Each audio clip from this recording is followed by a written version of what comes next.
Hello' বন্ধু বান্ধৱীসকল yes exam ক্ৰেকলৈ আপোনালোকক স্বাগতম জনাইছোঁ। আজিৰ এই ভিডিঅ'টোত আপোনালোকলৈ লৈ আহিছোঁ ADRE গ্ৰেড 3 যিটো 15 ছেপ্টেম্বৰ তাৰিখে পৰীক্ষা হৈ গৈছোঁ সেই পৰীক্ষাটোৰ আনচাৰ কি আহি গৈছে আৰু আনচাৰ কি ক্লেইম কেনেকৈ কৰিব আজি এইখিনি এই ভিডিঅ'টোৰ জৰিয়তে আপোনালোকে গম পাব। ইয়াতে আপোনালোকে নিশ্চয় দেখা পাইছে যে প্ৰথম অপশ্যনটো হৈছে ডাউনলোড এডমিট কাৰ্ড দিয়া আছে। তাৰপিছত আপোনালোকে click here for scan copy of OMR answer sheet বুলি দিয়া আছে। আপোনালোকে OMR আনচাৰ শ্বীট নিজৰ ডাউনলোড কৰিব পাৰে। কেনেকৈ কৰিব আপোনালোকে এপ্লিকেশ্যন নাম্বাৰ আৰু পাছৱৰ্ডৰ থ্ৰু দি আপোনালোকে নিজৰ যিখন OMR শ্বীট আছে সেইখন ডাউনলোড কৰিব পাৰিব আৰু সেইখনৰ কাৰণে আপোনালোকে 50 টকা দিব লাগিব।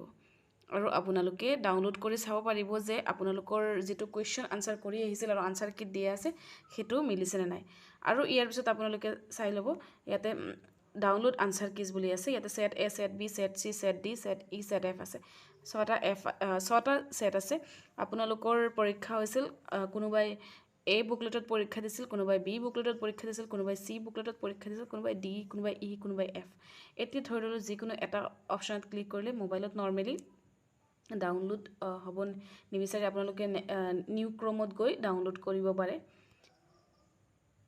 ইয়াতে চাই লওক এইখন হৈছে আপোনালোকৰ আনচাৰ কি।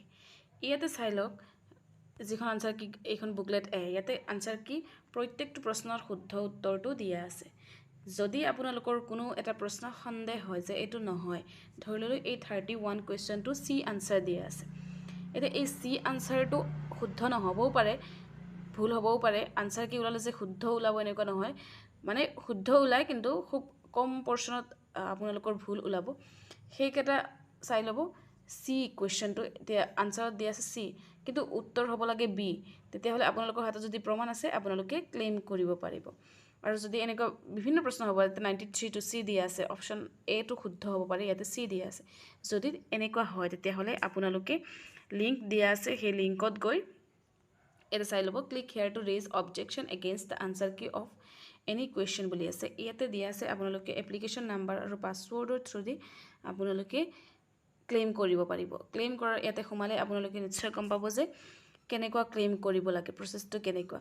আপোনালোকে 500 টকা পে' কৰিব লাগিব আৰু সেই 500 টকা পে' কৰিলে আপোনালোকে ৰিফাণ্ডটো পাব যদি প্ৰশ্নৰ উত্তৰটো আপোনালোকে দিয়াটো শুদ্ধ হৈছে।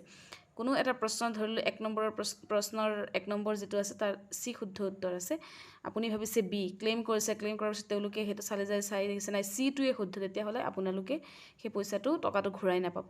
আৰু আপোনালোকে যদি ঠিক আছে অপশ্যন Cটো কাৰেক্ট আনচাৰ কি বুলি দিয়া আছিল কিন্তু Bটো শুদ্ধ আৰু সেই শুদ্ধটো পিছত ৰিভাইজ আনচাৰ কিত আকৌ Bটো ওলাই আহিছে, তেতিয়াহ'লে আপোনালোকে 500 টকাটো ঘূৰাই পাব আৰু সম্পূৰ্ণৰূপে নম্বৰটোও পাব। আৰু এনেকুৱা নহয় যোনে আনচাৰ কিটো ক্লেইম কৰিব তেওঁৱেই অকল নম্বৰ পাব, সেইটো নহয়। যিকোনো মানে কেণ্ডিডেটে সেইটো যদি শুদ্ধ উত্তৰ কৰিছিল তেতিয়াহ'লে তেওঁ এই প্ৰশ্নৰ উত্তৰটোৰ কাৰণে তেওঁ নম্বৰটো পাব। সেই হিচাপে এনেকুৱা প্ৰচেছত আপোনালোকৰ আনচাৰ কি ক্লেইম মানে কৰিব লাগে। আৰু এনেকুৱা নহয় যে গোটেই অসমে ক্লেইম কৰিব লাগিব তেতিয়াহে গোটেই অসমে পাব, সেইটো একেবাৰে নহয়। যদি কোনো কেণ্ডিডেটে এজনে কৰিছে বা দুজনে কৰিছে, কিমানজনে কৰে আচলতে গম নাপায়, ধৰিলে এজনে কৰিলে নে দুজনে কৰিলে, সেই হিচাপে চবেই কৰিব বিচাৰে আৰু কৰোঁ নেকি নম্বৰটো যদি 2 নম্বৰ বেছি পাওঁ বা 1 নম্বৰ বেছি পাওঁ এনেকুৱা আৰু সেই হিচাপে ক্লেইম কৰে। আৰু সেই ক্লেইম কৰিলে ক্লেইমৰ হিচাপে নম্বৰটো শুদ্ধ হ'লে নম্বৰটো আপোনালোকে পাই যাব। ধন্যবাদ।